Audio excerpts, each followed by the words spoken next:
नमस्कार, आप देख रहे हैं SNA न्यूज। सोनीपत की सबसे तेज और भरोसेमंद खबरें मैं रूही लेकर आई हूं आपके शहर की हर अहम खबर बेबाक अंदाज में। चुनाव, अपराध, प्रशासन या जनता की आवाज, हर खबर पर हमारी नजर। तो आइए देखते हैं आज की सुर्खियां। इस बुलेटिन के प्रायोजक है S7 school Sonipat. Sonipat police ने युवक शक्ति की पीटकर हत्या में संलिप्त चौथे आरोपी राहुल उर्फ कटाकट को गिरफ्तार कर न्यायालय में पेश किया और 2 दिन के पुलिस रिमांड पर लिया। घटना 15 सितंबर 2025 को हुई थी, जब शक्ति की मृतदेह विजेंद्र के आरओ प्लांट राजपुर में पाई गई। मृतक की मां ने शिकायत दी कि विजेंद्र, कृष्ण, राहुल, सुंदर, जोगेंद्र, आकाश और उनके परिवार के अन्य सदस्य अपने बीच हुए विवाद की रंजिश के चलते सरिया, डंडे और तेजधार हथियार से शक्ति को बुरी तरह चोट पहुंचाकर हत्या कर दी। इससे पहले पुलिस ने 3 आरोपियों विजेंद्र, कृष्ण और संदीप को गिरफ्तार कर लिया था।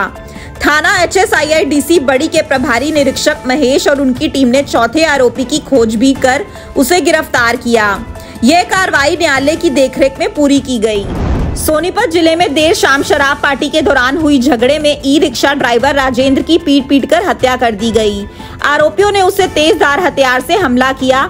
गंभीर हालत में राजेंद्र को रोहतक PGI रेफर किया गया, जहां इलाज के दौरान उसकी मौत हो गई।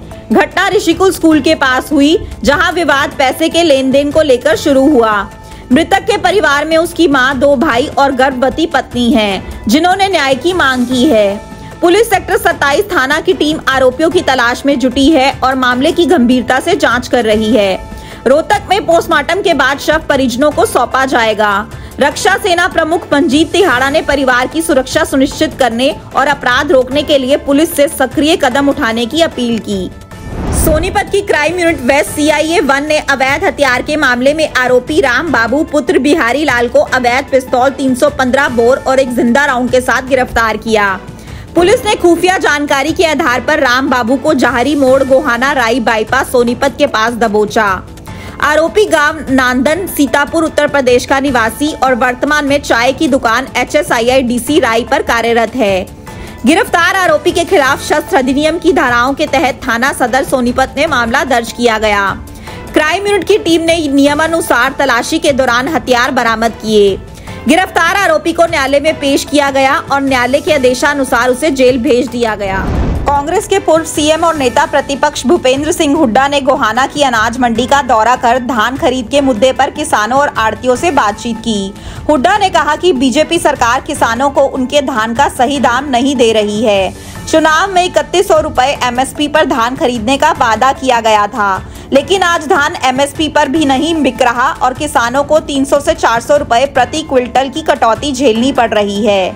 उन्होंने कहा कि मंडियों से फसल उठान तक नहीं हो रही और किसान मजबूर होकर कम कीमत पर धान बेच रहे हैं। हुड्डा ने कहा कि सरकार 24 फसलों की MSP खरीद का दावा करती है, लेकिन 24 फसलें हरियाणा में होती ही नहीं हैं। साथ ही उन्होंने ASI संदीप कुमार लाठर केस में निष्पक्ष जांच की मांग करते हुए हाई कोर्ट के सिटिंग जज से जांच कराने की बात कही।